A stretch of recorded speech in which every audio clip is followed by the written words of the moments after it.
Boa noite a todos. Que a graça e a paz de Cristo Jesus esteja com cada um de nós. Amém? Hoje o nosso texto que nós vamos ler é um texto bastante conhecido, inclusive chegamos no capítulo 8, temos discorrido, já temos andado bastante no Evangelho de João, então chegamos no capítulo 8 e nós vamos ver do versículo 1 ao versículo 11. Um contexto bastante, eu tenho certeza quando eu digo isso, bastante conhecido na vida talvez de muitos, que é o julgamento da mulher adúltera. Então vamos olhar o que diz a palavra do Senhor. Evangelho de João, capítulo 8, do verso 1 ao verso 11. Assim diz a palavra do Senhor. Jesus, entretanto, foi para o Monte das Oliveiras. De madrugada, voltou novamente para o templo e todo o povo ia ter com ele, e assentado os ensinava. Os escribas e fariseus trouxeram à sua presença uma mulher surpreendida em adultério e, fazendo-a ficar de pé no meio de todos, disseram a Jesus: Mestre, essa mulher foi apanhada em flagrante adultério, e na lei nos mandou Moisés que tais mulheres sejam apedrejadas. Tu, pois, que dizes? Isso diziam eles, tentando-o para terem de o que o acusar. Mas Jesus, inclinando-se, escrevia na terra com um dedo. Como insistissem na pergunta, Jesus se levantou e lhe disse: Aquele que dentre vós estiver sem pecado, seja o primeiro que lhe atire pedra. E tornando a inclinar-se, continuou a escrever no chão. Mas, ouvindo eles essa resposta e acusados pela própria consciência, foram se retirando um por um, a começar pelos mais velhos até os últimos, ficando só Jesus e a mulher no meio onde estava. Erguendo-se Jesus e não vendo a ninguém mais além da mulher, perguntou-lhe: Mulher, onde estão aqueles teus acusadores? Ninguém te condenou? Respondeu ela: Ninguém, Senhor. Então lhe disse Jesus: Nem eu tampouco te condeno. Vai e não peques mais. Que Deus esteja trabalhando essa palavra aos nossos corações e que através dela nós possamos obter todo o encorajamento, todo o fortalecimento e que por ela nós possamos ser transformados e quem sabe hoje também nós por ela sejamos salvos. Amém? Vocês já repararam que falar a verdade nem sempre quer dizer que você vai atingir um propósito correto ou que você tem algum propósito correto por detrás dela? É muito possível, às vezes, pela maldade que existe dentro dos nossos corações ou pelas más intenções que existem nas nossas almas, que nós possamos usar a verdade para aquilo que é mal. A verdade, com certeza, sem sombra de dúvida, ela é uma das maiores virtudes a qual nós encontramos na palavra do Senhor. E com certeza, uma das maiores virtudes que nós temos é nós sermos verdadeiros, é nós não nos comprometermos com aquilo que é mentiroso, é nós sermos genuínos. E com certeza, consequentemente, é nós estarmos dispostos a mudar a nossa opinião, principalmente quando a nossa opinião antiga se tratava de uma opinião totalmente equivocada, uma opinião errada. Quando talvez alguém ele nos confronta com a palavra do Senhor, com aquilo que diz a Sagrada Escritura, nós temos sim que estar disposto a nós mudarmos pelo bem da verdade, a mudar as nossas opiniões pelo bem da verdade. Só que algo que é bastante interessante é que quando nós dizemos que amamos a verdade, quando nós falamos que nós queremos viver da verdade, só que sem amar os princípios que envolvem a verdade, nós estamos, na verdade, fazendo uma grande farsa, nós estamos vivendo uma grande mentira, uma grande balela. E é muito intrigante nós pensarmos a respeito disso, né? É algo que realmente mexe conosco, porque você tem a verdade, só que você tem ela envolta na farsa, na mentira. Você está falando algo que é verdadeiro, que corresponde à realidade, mas os teus desejos são maus, os teus anseios são ruins, ao ponto de que eles podem até mesmo distorcer a verdade. Como nós podemos dar um exemplo disso? Muitas das vezes nós dizemos o seguinte: olha, eu preciso chegar lá e dizer umas verdades para o fulano. Eu tenho que dizer umas poucas e boas para ele. Eu vou dizer umas verdades para ele. Eu tenho o direito de fazer isso. Aí você vai lá, vai dizer umas verdades para o companheiro, porque você sabe a situação que ele está passando, você sabe a situação da vida pecaminosa que a pessoa está, e você só quer chegar lá para julgar essa pessoa, para condenar ela, para apontar o dedo sobre a vida dela. E muitas das vezes a gente ainda diz o seguinte: eu avisei, eu falei, eu sabia, eu tinha certeza. Não durava um mês, só foi voltar, caiu de novo, voltou, caiu de novo. Eu tinha certeza, eu sabia. Por causa disso, eu tenho um direito de chegar lá e falar umas poucas e boas para essa pessoa. Ainda intensifica um pouquinho mais, aí fala assim, mas pode ficar tranquilo, que eu não vou machucar essa pessoa, não é com mentira não. Eu vou dizer umas verdades para ela, algo que ela precisa ouvir, algo que ela tem que ouvir. Meus irmãos, pode até ser a verdade, mas o propósito da verdade não é fazer o mal. O propósito da verdade é fazer o bem. Cristo, Ele é a verdade, e para o que nós usamos a verdade de Cristo Jesus? Nós usamos a verdade de Cristo para salvar, para tirar alguém que estava no caminho da perdição para o caminho da glória. E não para distorcer ela, não para julgar as coisas de uma forma totalmente errada. E quando você usa a verdade, mas você usa ela com os propósitos errados, para maldizer, para machucar, para humilhar, então você não está usando as verdades com o propósito de Cristo, mas você está usando muitas das vezes com os propósitos até mesmo enganosos, aquele a qual não agrada o Senhor. Nós temos que tomar muito cuidado. Muitas das vezes, quando nós vamos proferir algumas palavras, quando nós vamos nos posicionar, e nós temos que ter muito cuidado a hora em que nós vamos falar, porque eu tenho sim que saber falar a verdade, eu tenho sim que ter coragem para dizer a verdade, mas eu devo saber o modo, a forma e a hora de dizer uma verdade. Eu tenho que saber o momento aonde eu devo talvez me segurar um pouco para poder dizer alguma coisa. Eu tenho que saber escolher as palavras que vão ser proferidas através da minha boca, para que eu não venha machucar alguém. E principalmente, eu devo fazer uma sondagem do meu coração. Eu devo fazer uma investigação do meu coração para ter certeza se aquilo que eu quero falar é para ajudar ou se é somente para destruir aquela pessoa que talvez já está em uma situação tão frágil.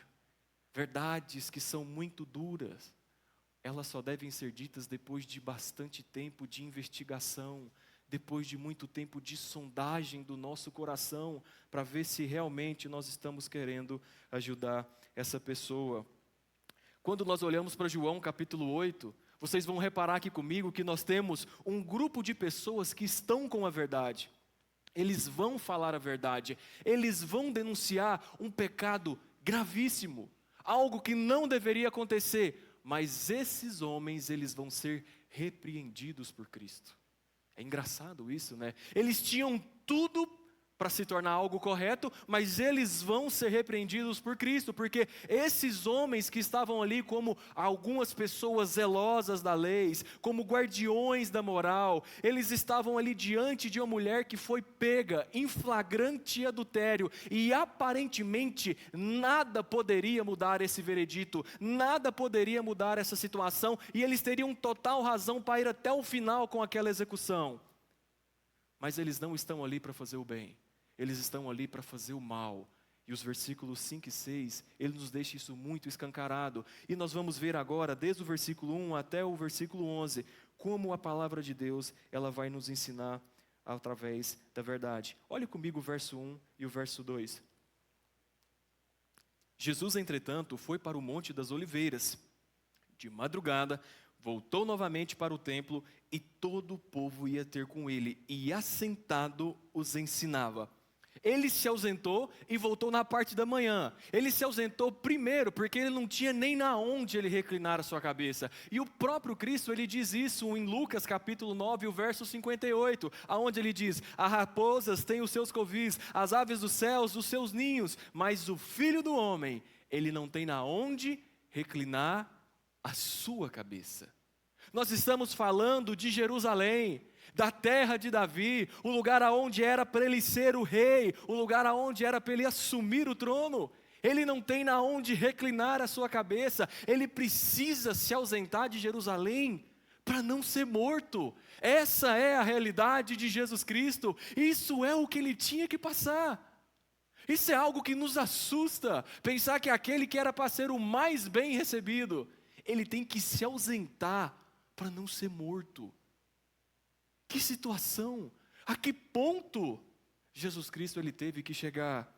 E quando nós trazemos isso para os nossos dias, nós vemos que os verdadeiros pastores, aqueles que se dedicam pelas suas ovelhas, muitas das vezes, eles não possuem o reconhecimento. Muitas das vezes, as ovelhas têm se virado contra seus pastores, de alguma maneira querem derrubar eles, querem acabar com eles, querem destruir o seu ministério, mas não conseguem apoiar os seus pastores locais, se voltam contra ele. Jesus Cristo, ele se ausenta, e aqui nós estamos falando em algo que provavelmente é de 1,5 km até 3 km de Jerusalém, e os versículos vão dizer que ele dormiu, mas ele dormiu bem pouquinho, porque vai falar o seguinte: de madrugada voltou novamente para o templo. E talvez aqui o sol ainda nem tinha raiado ainda, nem estava em todo o seu esplendor, mas ele já estava de pé para continuar as suas obras.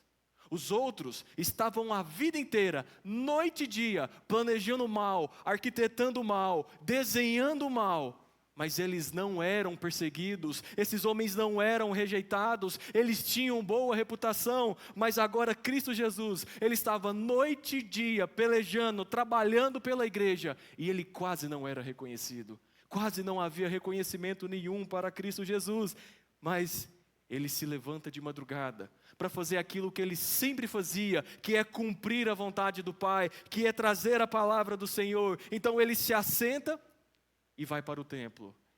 Ele vai para o templo, ele se assenta. E ele então chega e o pessoal vai chegando para próximo dele, aonde ele vai trazendo aquele ensinamento.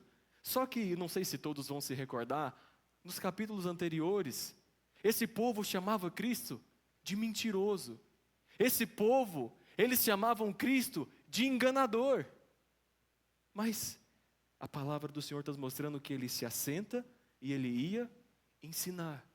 Mesmo ele não tendo o reconhecimento que ele merecia, ele se assentava e ia ensinar. Mesmo as pessoas não dando ouvido para a pregação dele, ele se assentava e ia ensinar. Ele não parava, ele continuava levando a pregação. E perceba algo comigo, parece que quanto mais ensino, quanto mais as pessoas ouvem a sua pregação, parece que aí mais elas não o reconheciam, que aí mais elas o rejeitavam a sua palavra. Só que a palavra do Senhor nos mostra que aqueles que rejeitam, eles estão amontoando brasas sobre as suas cabeças, ou seja, condenação sobre as suas vidas. Isso quer dizer que, se talvez você que tem por várias e várias vezes talvez ouvido desse evangelho, um domingo após o outro, uma quarta após a outra, um culto após o outro, mas você continua vivendo uma vida onde você rejeita o Cristo, você nega o Cristo. Se você continuar dessa maneira, você vai ter exatamente o mesmo destino que esses fariseus: a condenação, o inferno. Por mais conhecedores da lei que esses homens sejam, por mais boa conduta que esses homens tivessem, eles negavam a Cristo. E a consequência daqueles que negam a Cristo chama-se condenação eterna, chama-se inferno. Olhe comigo o versículo 3. Os escribas e fariseus trouxeram à sua presença uma mulher surpreendida em adultério e fazendo-a ficar de pé no meio de todos. Eu sempre digo isso, mas a minha mente é muito criativa. E parece que quando eu começo a ler, parece que eu começo a imaginar aquilo acontecendo. Tentem imaginar essa cena acontecendo aqui. Tentem pelo menos por um pouco projetar isso que está acontecendo aqui. Jesus, ele acorda bem cedinho, ele vai para o templo, ele começa a pregar, ele começa a trazer a palavra, está ali no meio daquele ambiente de ensino, onde as pessoas estão sendo confrontadas diretamente com os seus pecados, e de repente chega um caso prático de pecado. Só que não chega de acordo com as leis do Senhor, conforme ela mandava, ou pelas instâncias como deveria acontecer. Simplesmente chega de supetão. Eles simplesmente arrastam aquela mulher ali para o meio. E como João descreve essa cena, é fantástico, porque ele diz o seguinte: fazendo-a ficar de pé no meio de todos. Vocês conseguem perceber comigo aqui como essa mulher está sendo usada aqui nesse momento? Vocês conseguem perceber comigo como ninguém se importa com a honra dessa mulher aqui? Como esses homens não estão absolutamente nem aí para essa mulher? Eles simplesmente arrastam essa mulher para o meio da multidão. Eles não estavam nem aí com ela.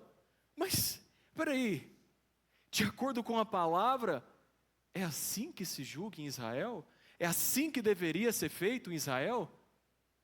Nós sabemos que não. Trazendo para os nossos dias, é assim que nós fazemos dentro da igreja? É assim que nós deveríamos fazer dentro da igreja? E pior que muitas das vezes, nós fazemos dessa maneira, ao invés de tratar da alma dessa pessoa e não expor ela ainda mais uma dor ao seu pecado, muitas das vezes a igreja faz é abrir a ferida dessa pessoa e machucar ela ainda mais. Mas isso só acontece quando em uma igreja ela não possui uma disciplina formal, mas se tem uma disciplina informal, onde simplesmente pega essa pessoa, joga ela lá no meio e começam a proferir palavras, começam a julgar essa pessoa, começam a condenar uma pessoa, como diz as pessoas, começam a jogar terra sobre ela, ao ponto onde essa pessoa já não quer nem mais passar na porta de uma igreja como essa. Muitas das vezes é isso que as igrejas têm feito. E deixa eu me perguntar a vocês, o que essa mulher está fazendo ali? Ela cometeu um adultério? Sim, essa mulher ela cometeu um adultério, mas qual é a relação do adultério dessa mulher com trazer a ela à praça pública para ser humilhada? O que tem a ver uma coisa com a outra? Aonde a lei de Deus nos diz que isso é possível? Aonde a lei de Deus nos diz que nós temos o direito de fofocar do irmão que está passando por uma disciplina, que está passando por um momento de queda? Aonde a palavra do Senhor nos diz que nós temos o direito de olhar e falar assim, ó, eu sabia, eu tinha certeza que ele ia cair, não aguentava nada, ele nunca foi um crente, não durava nada. Aonde a palavra de Deus nos mostra que nós como igreja temos que manter dessa maneira? Nós não vamos encontrar isso em momento nenhum. Mas é justamente isso que esses homens estão fazendo com essa mulher, fazendo-a ficar de pé no meio de todos.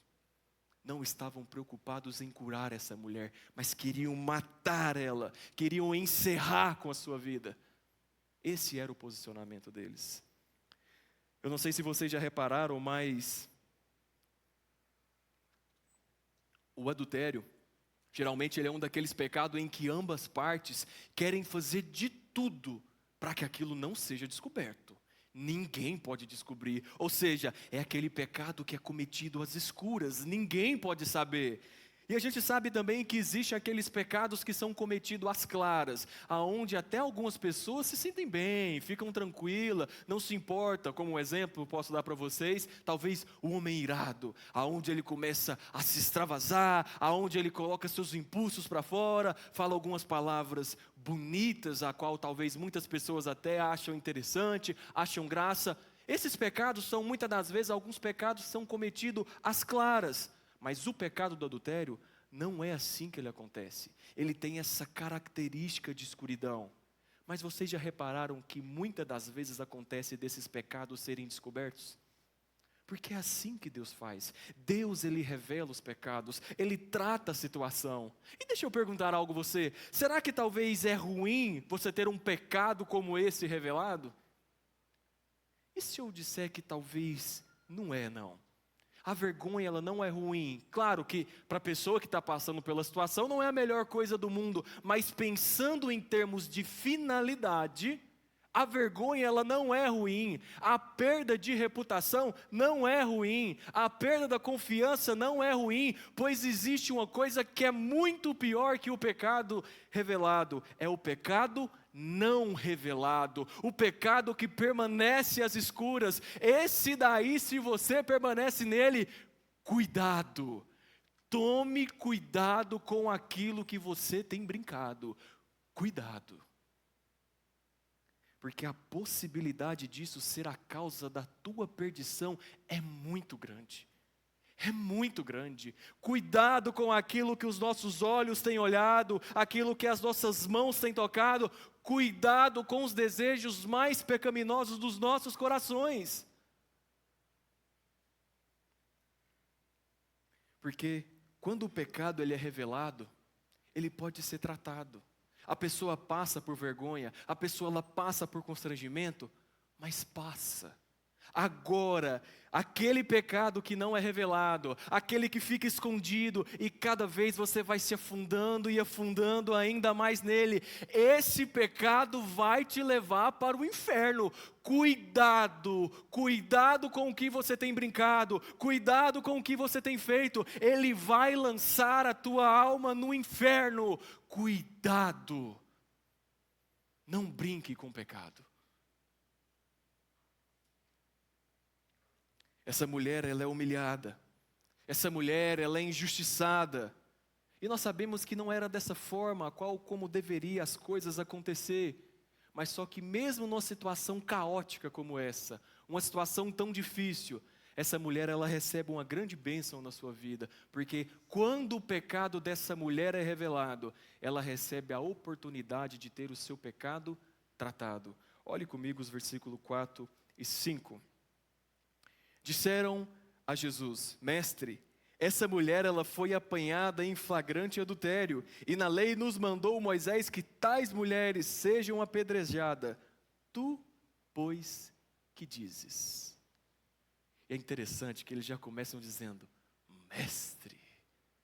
E é bonito, né? Rabi, Senhor, mestre. Eu não sei se vocês conseguem perceber a linguagem lisonjeira que está sendo usado aqui, a boca lisonjeira, porque esses homens, a um capítulo anterior, eles estavam chamando Cristo de enganador, de mentiroso, e agora eles estão chegando diante de Cristo e falando, mestre, vamos conversar, vamos trocar um papo, vamos bater uma ideia aqui agora.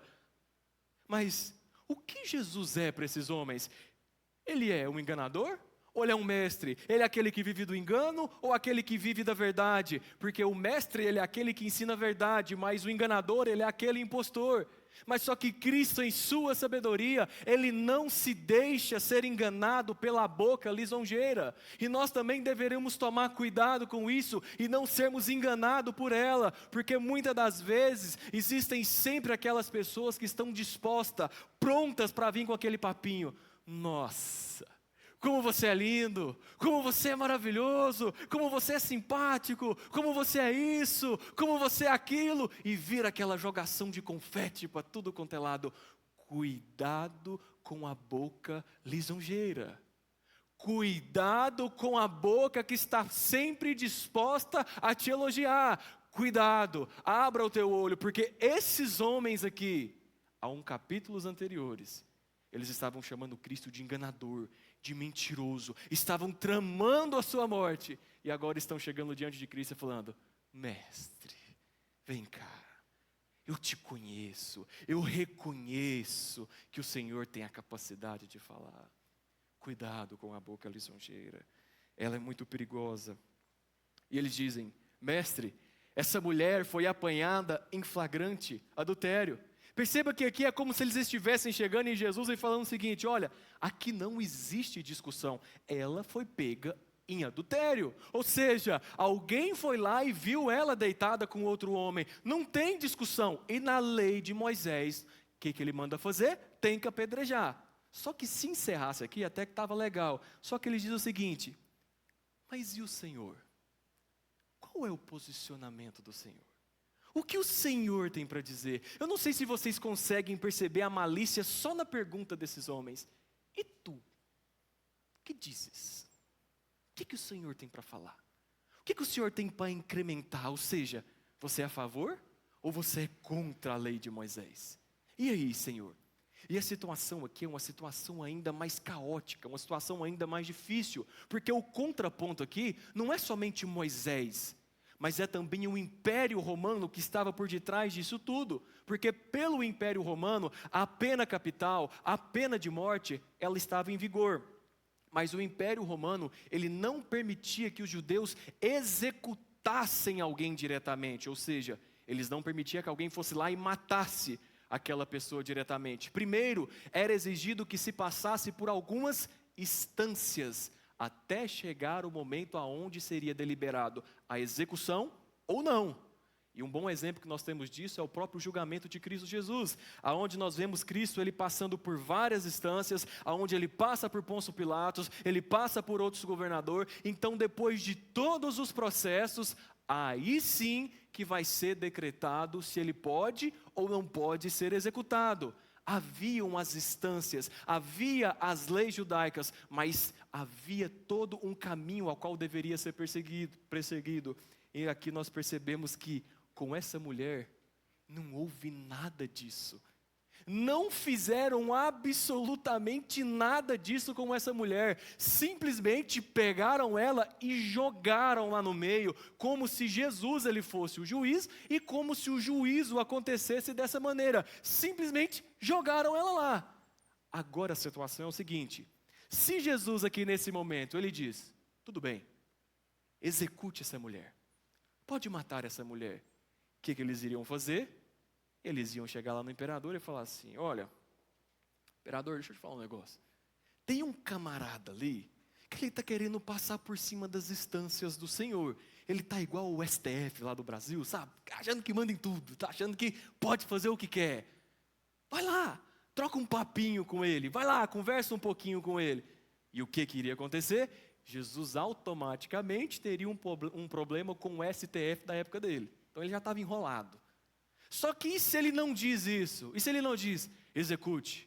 Mas ele pega e fala, não, tadinha da mulher, deixa ela quietinha. Jesus ele seria considerado um libertino, porque ele estaria indo contra a lei de Moisés, que diz o quê? Não adulterarás. E agora? O que se fazer? Qual posicionamento tomar? O que fazer diante de uma situação como essa? Somente aquele que é o dono da sabedoria, aquele que possui toda a sabedoria para poder sair de uma situação como essa, aquele que é Cristo Jesus, aquele que é Deus, aquele que pode sim responder a todas as coisas. Mas, e você? Se fosse você numa situação dessa, como você se sairia? Provavelmente, se fosse eu, talvez eu daria uma resposta errada, me entraria numa situação complicadíssima e não daria muito certo as coisas aqui. Mas com Cristo é diferente. Olhe comigo o versículo 6. Ele diz o seguinte: e isso diziam eles, tentando para terem de o que o acusar. Olha a sabedoria. Mas Jesus, inclinando-se, escrevia na terra com o dedo. Jesus é fantástico.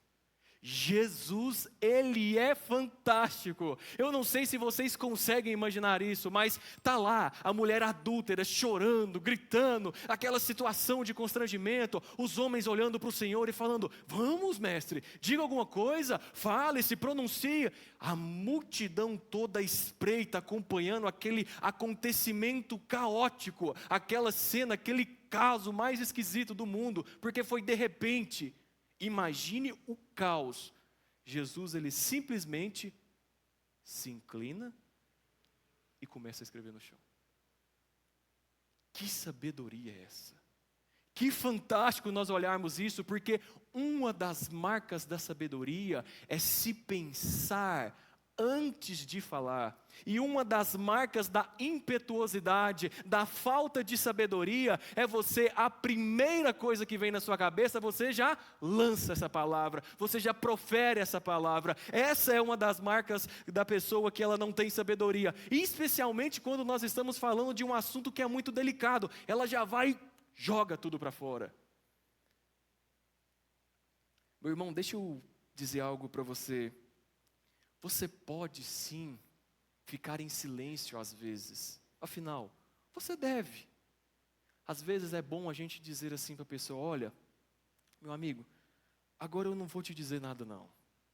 Eu vou voltar aqui amanhã, a gente se assenta, aí então nós retomamos a conversa e eu vou ter uma resposta pronta para poder dar para você.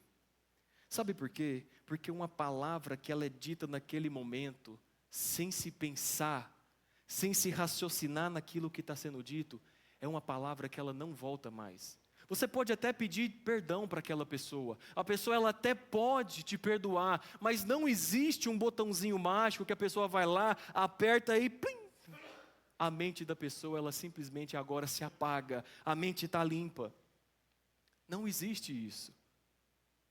Então a questão aqui não é simplesmente você só machucar a pessoa com a palavra, mas muitas das vezes é você ter que voltar atrás, você ter que ir até aquela pessoa e chegar para ela e dizer o seguinte: olha, aquilo que eu te falei, na verdade, não era o que eu queria ter dito, eu acabei errando aqui na palavra, mas assim, eu queria ter dito outra coisa, e começa a gerar aquele caos, aquela confusão, aquela bagunça, simplesmente porque nós não soubemos ficar com a nossa boquinha fechada.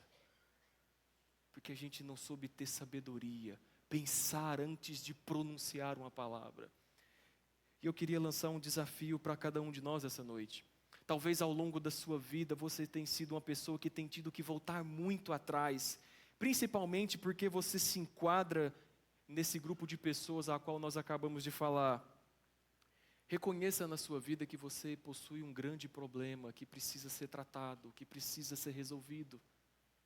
Só que tenha em mente algo: a solução do problema também não é parar de falar e viver em silêncio absoluto, porque Cristo, Ele não parou de falar, mas Ele se inclinou, ganhou tempo, pensou e depois falou. Você precisa falar, você tem que falar, mas nunca se esqueça disso.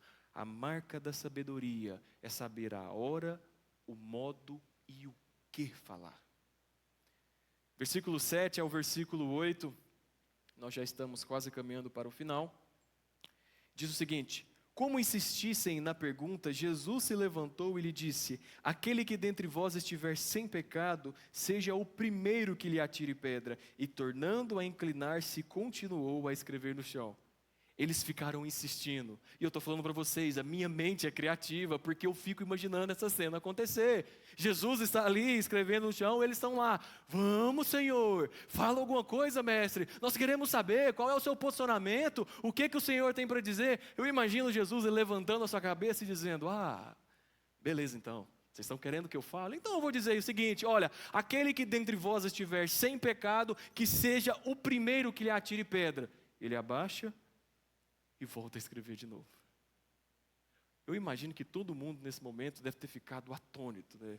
Sem reação, olhando para aquilo e tipo assim, eu esperava outra resposta. Eu não imaginava que seria dessa maneira. Só que vocês repararam algo nessa frase de Jesus Cristo? Porque ele diz o seguinte: aquele que dentre vós estiver sem pecado, seja o primeiro que lhe atire pedra. Mas por que o primeiro? Porque Cristo está fazendo uma referência a Deuteronômio capítulo 17, versículo 7, aonde a lei mostra que o acusador, ele tinha que ser o primeiro a lançar a pedra. E uma curiosidade aqui, que muitas das vezes quando uma pessoa ia ser apedrejada, ou ela era amarrada, ou até mesmo se cavava um buraco, e a pessoa ficava somente com a cabeça para o lado de fora, e o acusador, ele deveria lançar a primeira pedra, e talvez essa primeira pedra que seria lançada já seria o suficiente para executar essa pessoa. Então, nesse momento, aonde Cristo ele vai para a lei do Senhor, ele não está simplesmente talvez negando a situação, mas ele está com muita sabedoria, tirando todo o problema que ele teria com o Império Romano e com os judeus. Com muita sabedoria ele usa a lei do Senhor. E que aqui fique muito claro que esse texto não é uma margem como muitos querem para poder dizer que, se tem um erro, se tem um pecado, releva, deixa a situação, fica tranquilo, não precisa se preocupar tanto assim. Não é isso que está acontecendo aqui, até mesmo porque o Senhor ele diz: atire, Ele fala para tirar, atire a pedra. Então Jesus ele não está revogando a pena capital, mas ele está mais uma vez reafirmando aquela sentença, atire. Então ele não está simplesmente relevando ou relativizando o pecado, mas ele está impondo o peso sobre o acusador e sobre aquele que acusa. É isso que ele está fazendo. Lembrem-se, Cristo ele é aquele que conhece o mais profundo do coração dos homens. E justamente por isso, ele mostra essa ausência do bem no coração desses homens. E que calma, né? Que serenidade Jesus Cristo tinha. Ele simplesmente fala, se inclina e torna a escrever no chão. Sem briga, sem gritaria, mas pleno. Esse é Cristo Jesus. Versículo 9, olhe comigo. Mas ouvindo eles essa resposta e acusados pela própria consciência, foram se retirando um por um, a começar pelos mais velhos até os últimos, ficando só Jesus e a mulher no meio onde estavam. Eles foram acusados pela própria consciência de quê? Do que esses homens foram acusados? De que eles eram piores, de que eles não respeitaram o processo legal como a lei ordenava que deveria ser feito, de que eles fizeram uma covardia com essa mulher. É com isso que eles estão sendo acusados. E aqui eu gostaria de trazer uma pausa para a gente poder falar um pouquinho a respeito disso, porque existem muitas pessoas que não importam como a forma das coisas devem acontecer, principalmente pensando como a forma do culto ela deve acontecer, porque existem muito aqueles que dizem, não precisa de tanta formalidade não, porque o que Deus realmente Ele importa é só com o coração, Ele não está nem aí para as outras coisas. Como eu queria que você pudesse conversar com Nadab e Abiú. Como eu queria para você chegar diante dele e perguntar se o Senhor ele só quer a intenção, se ele não está preocupado com a forma como as coisas devem acontecer. Eu queria que você chegasse diante deles, porque eles foram mortos por causa da forma, porque não respeitaram a forma como se deveriam apresentar diante do Senhor. Eles apresentaram fogo estranho e foram consumidos por causa disso.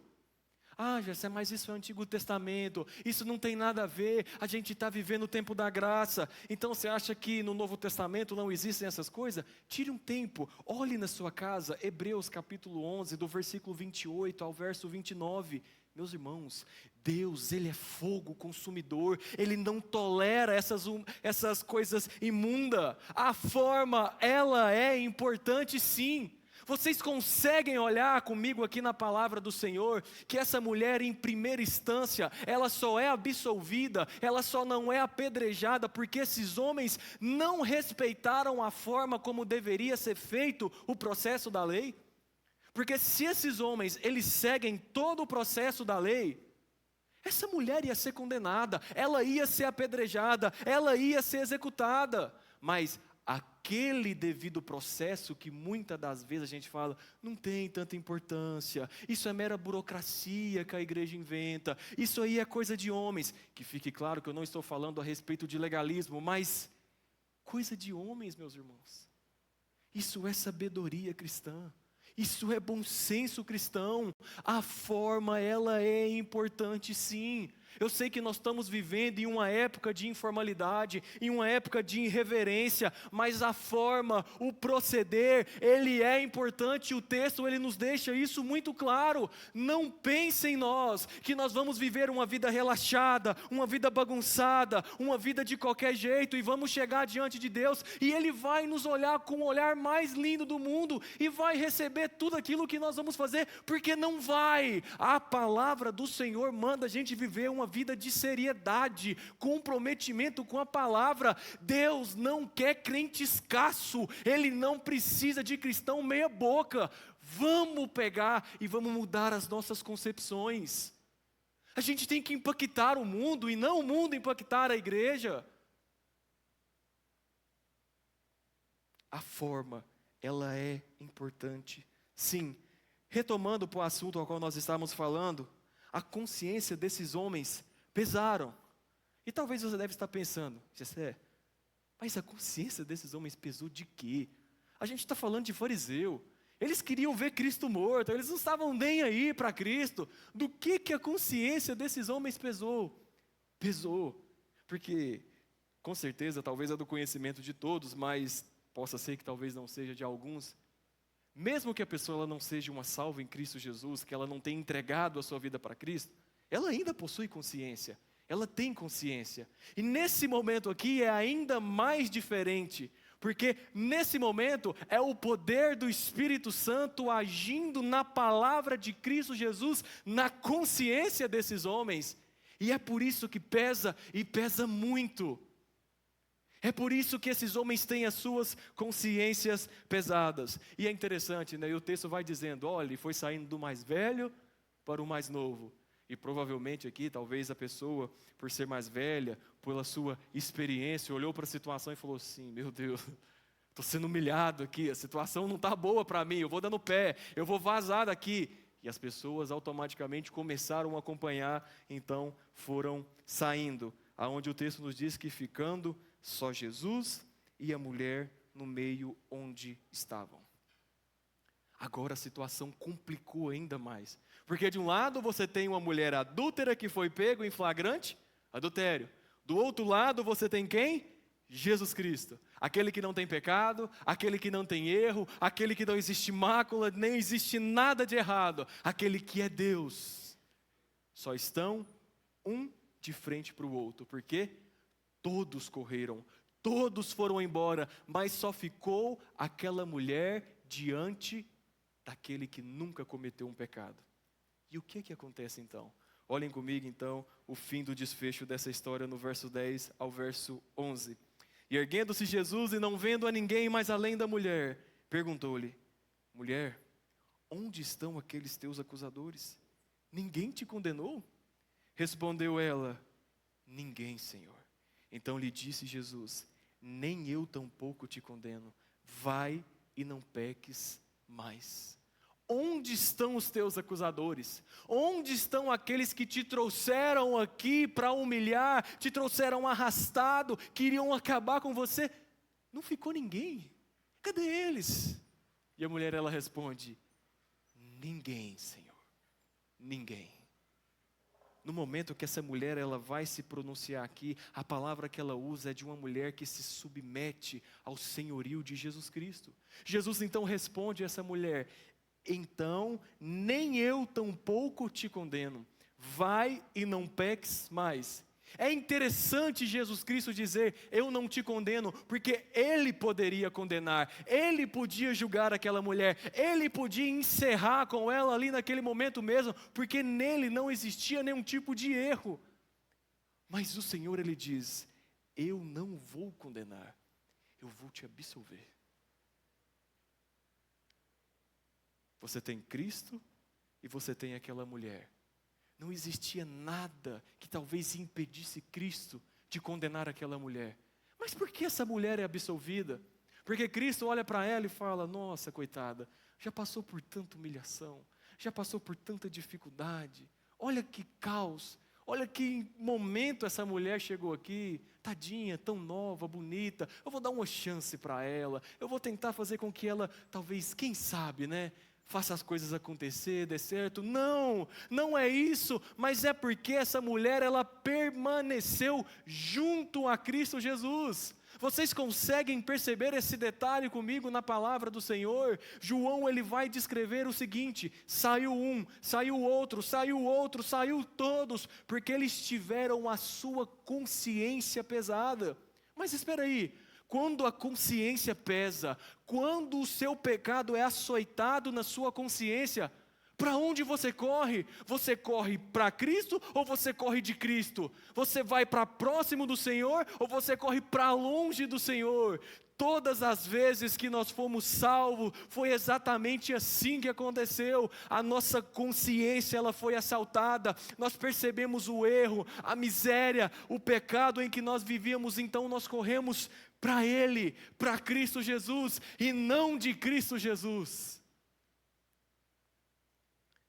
João, ele deixa muito bem descrito: saiu um, saiu outro, saíram todos, ficou somente ela e Jesus Cristo, somente os dois. Ou seja, essa mulher, ela também teve a sua consciência ferida. Essa mulher, ela foi a mais humilhada de todas, mas ela ficou aos pés de Cristo Jesus. Ela não fugiu do Senhor. Meu irmão, dito isso, seja qual for o teu pecado, seja qual for a iniquidade que você cometeu, se você teve hoje a sua consciência ferida por Cristo Jesus, o único lugar que você tem para correr é para Ele, para Cristo, para aquele que pode salvar e perdoar os seus pecados, e não de Cristo Jesus. Corra para Ele, vá para Cristo Jesus. Ele é a resposta de todas as coisas em nossa vida. Ele é aquele que pode nos restaurar, Ele é aquele que pode trabalhar em nossas famílias, Ele é aquele que pode trabalhar em nossos corações, Ele é aquele que pode trazer você de volta para a comunhão, Ele é aquele que pode fazer de você uma nova criatura.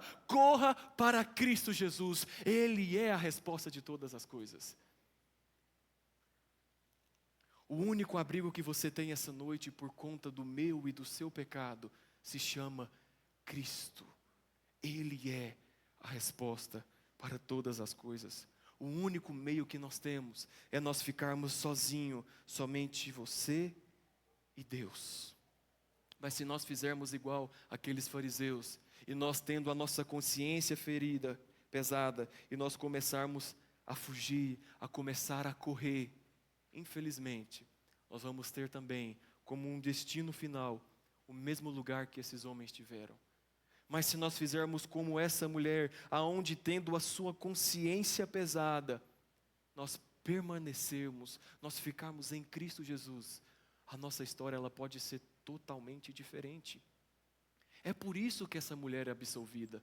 Não é por outras coisas, não é porque Cristo teve pena. Jesus, ele não está abrogando a lei de Deus. O pecado do adultério, ele continua.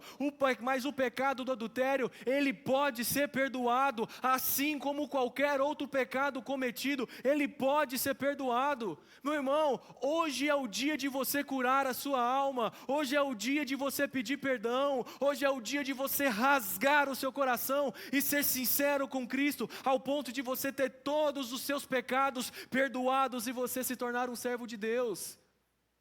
Hoje pode ser o dia de você retomar a comunhão. Hoje pode ser o dia de você entregar a sua vida a Cristo Jesus. Hoje pode ser o dia aonde você vai chegar no seu filho, vai dar um abraço nele e vai falar assim: meu filho, me perdoa, eu tenho errado, eu tenho falhado. Você vai chegar na sua esposa, você vai dizer: meu amor, eu errei, eu falhei, me perdoa, toma conta da minha vida, fique comigo, não me abandone. Você pode chegar no seu marido e dizer: me perdoa, fique comigo, não me abandone.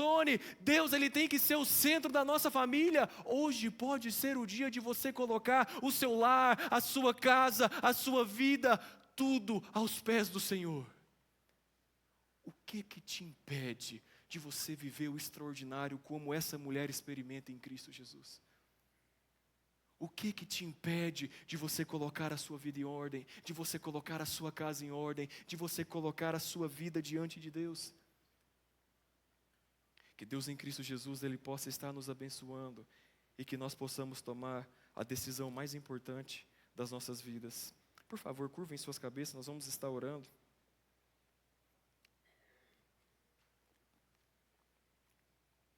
Senhor Deus, amado Pai, Pai, nesse momento, Senhor, nós nos colocamos mais uma vez diante da Tua presença, Pai, diante da Tua graça. Pai, o Senhor tem nos mostrado, Pai, que a função da Tua igreja é curar, Pai, a alma daquela pessoa que está ferida, é estender a mão, é abraçar, é ajudar e não simplesmente terminar de jogar aquela pessoa fora. Pai, nos ajude a olhar para essa escritura e por ela nós sermos transformados, Pai, a nós termos mais empatia, a termos mais esse amor que procede de Cristo Jesus. Pai, nos concede sabedoria para aquilo qual nós vamos falar. Não nos deixe ser pessoas que não pensam antes de pronunciar algo, mas nos dê a total capacidade, através do Senhor, a termos sabedoria, para que as nossas bocas sejam bocas que venham te glorificar, bocas que venham te honrar, mas que a nossa boca nunca sirva para maldizer, para humilhar, para trazer algum tipo de discórdia, mas que o Senhor esteja nos abençoando, Pai. Senhor, nós oramos a Ti nesse momento, clamando também, Pai, porque nós vimos na Sua Sagrada Escritura que por mais grave, por mais caótico que seja o pecado, a Tua palavra mostra que existe cura, Pai, existe cura para o pecado. Pai, se existe alguém dentro aqui desse lugar, Pai, que talvez tenha tido a sua consciência açoitada, Pai, tem tido a sua consciência pesada, Pai, que nesse momento o Teu Espírito Santo esteja trabalhando nessa vida, Pai, que o Senhor leve o perdão até essa alma, dê a ela coragem de entregar a sua vida ao Senhor, dê a ela coragem de colocar a sua casa em ordem, dê a ela coragem de retomar a comunhão, dê a ela coragem, Pai, de estender a palavra de perdão e de perdoar, Senhor. Pai, que o Senhor esteja trabalhando em nossas vidas, Pai, que nós saiamos daqui edificados, Pai, que nós saiamos desse ambiente daqui mudados, Pai, que nós não saiamos daqui, Pai, com os nossos corações duros, mas que o Teu Santo Espírito, Pai, esteja trabalhando em nossas vidas. Pai, nos dê um ótimo restante de semana, guarde as nossas vidas, esteja nos abençoando, Pai, seja conosco, Pai. Essa é a oração, a qual nós deixamos em Cristo Jesus. Amém.